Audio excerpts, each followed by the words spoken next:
Yo, what is going on, you guys? So today I'm bringing guys a brand new sports cards video. In today's video, we do have a bunch of ungraded cards in front of me, and I basically want to be giving you guys a full grading guide on basically where to send your cards in, and what to look for when sending cards in. So yeah, without further ado, we're gonna hop right into this video. So I did obviously want to play around with a little bit cheaper cards, such as Aaron, just random optic cards, random prism cards that weren't worth too much. Just so that I'm not, obviously, if this is like a LeBron or Luka or a very valuable card, I'm not going to be handling this with my bare hands. So for the sake of this video, I do want to go ahead and just handle cards that are kind of worthless, so I can definitely show you guys in better perspective. But if you guys are handling those cards, I definitely recommend buying gloves to go ahead and handle them, just so that you're not getting fingerprints on them, because when you do go ahead and look for the surface, when the grader does look for the surface, they're going to find your fingerprints, and that's not going to be good. So yeah, without further ado, we're going to hop right into this video. So the first thing I would go ahead and look for is surface. For surface scratches, dents, and scuffs, just because, surface is probably the easiest thing to miss. If I go ahead and look at the centering, edges and corners, and everything looks perfect, I go ahead, send it into grade, and then it gets a PSA 7, and I'm like, what the hell? Chances are, you missed the surface scratch. That's the easiest thing to miss. So I would go ahead and recommend putting it under lighting, and you just want to go ahead and tilt the card, and look very close up, maybe even by a microscope or a small little, magnifying glass, but yeah, that's definitely, very helpful.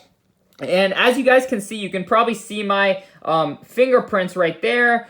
So that would be a fingerprint. They would mark you down for that. So that's just some sort of stuff you got to keep in mind. Definitely be very patient.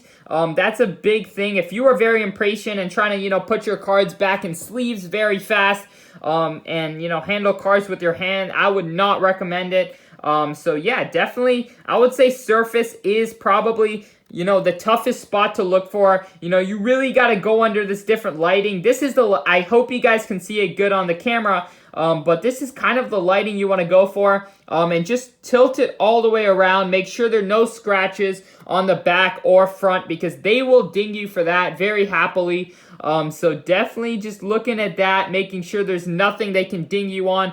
And if you do have a little, fingerprint or anything, you can get a nice little wet or cloth, and rub it very gently. That can definitely help, getting fingerprints off. I have had times where I've had to get fingerprints off, and it's been successful. But then next up is centering. With these optic cards and prism, centering is a big issue, especially, for previous sets. Most recently, they have been a lot better, but just looking, left to right and up to down, and making sure, the centering, I believe PSA goes by a 60-40 rule. So if it's within 60 and 40% centered, they're going to probably not mark you down. At least that's what they say. So that's definitely, some leeway, I guess, you guys have when grading with centering.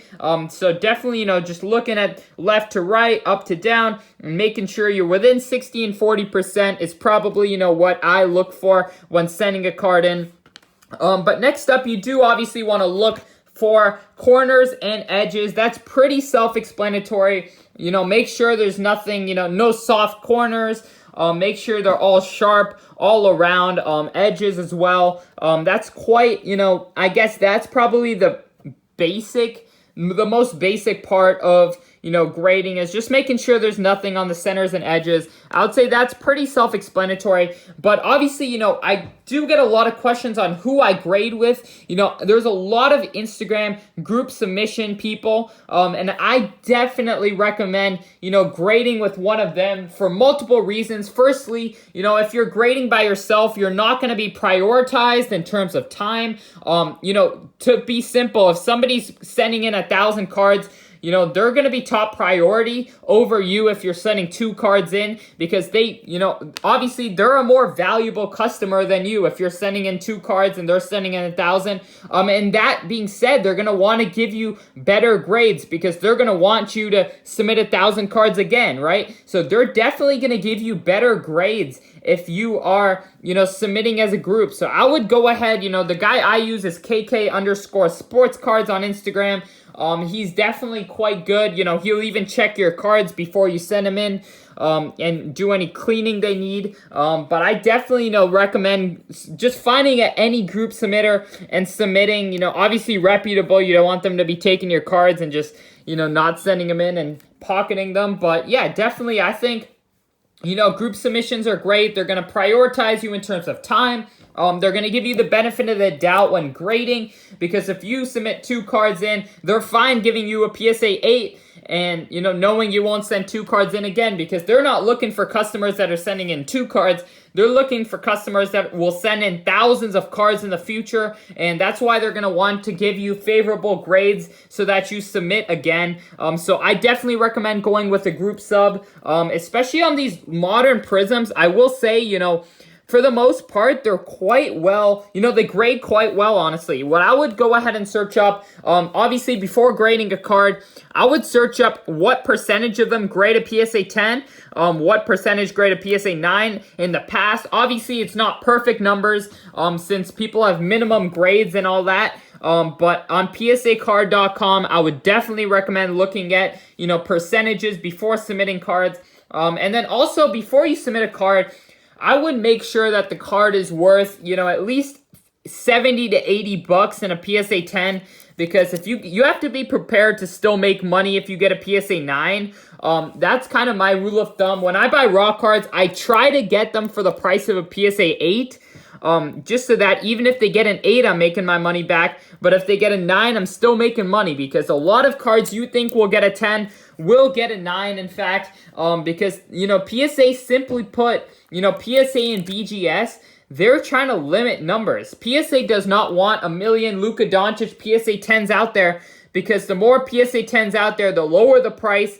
And, the hobby in general, the card market will not be as strong if there's so many PSA 10s out there. So PSA and BGS are both kind of limiting the numbers, I feel, recently. I've been getting worse grades recently, and I feel like it's just because, they're trying to limit numbers of, PSA 10s. So definitely, if a card is very valuable, they might not give you the benefit of the doubt. They're going to grade you down, honestly.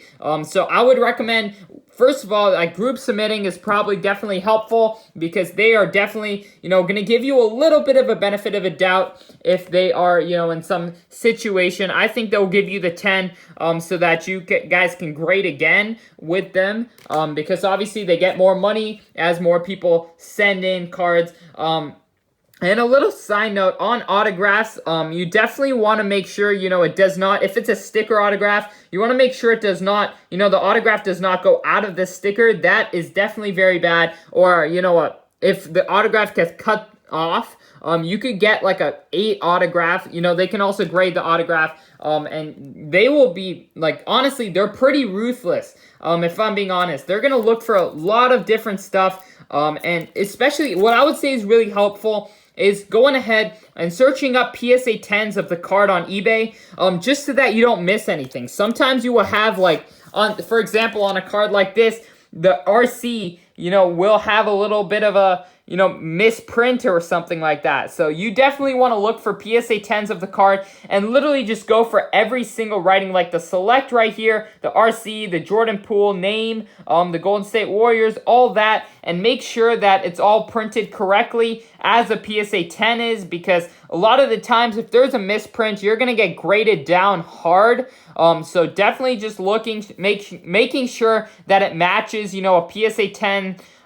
So that's definitely very helpful to do. I do that a lot. Look for the same card in a PSA 10 on eBay. Look for 10 of them, and just make sure everything looks as similar as possible. And then, yeah, definitely just looking at centering, corners, edges, and surface is definitely, probably the most important.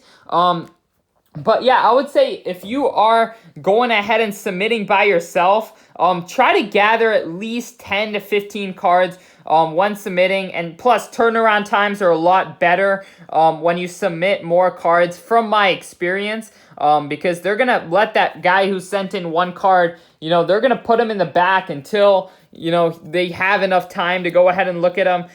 But yeah, definitely I would look for, cards to buy ungraded that do grade pretty well, because, there's a lot of cards where, 50% are getting PSA 8s, especially from previous sets. So you do not want to go ahead and send cards in like that, such as James Harden. I know his 2009 Topps has not graded well for me in the past, and there's a lot of cards. So just looking at percentage numbers on PSA card, and then just going ahead doing a full surface. Obviously, if you are buying great or ungraded cards on eBay, you have to make sure the seller is not selling any graded cards as well, because that could mean that, they found a problem with the card and they decided not to grade that specific card, and that's why they're selling it raw. So definitely look for guys that only rip packs and sell ungraded on eBay. That's definitely a little trick that's helped me. My favorite place to buy these ungraded cards is my local card stores and starstock.com. That's probably the two places I found the most success. Because eBay is definitely, quite sneaky sellers. They will sell you something with a surface scratch, and they will put no returns, and it will be kind of a pain in the butt to go ahead and get your money back. So definitely, I would say stick to local card stores, starstock.com. They grade your cards kind of in advance.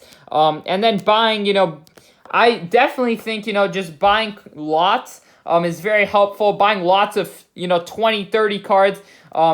For example, this PJ Washington, I bought them at $1 each. I bought 30 of them because that's just a higher chance overall of you getting a good grade.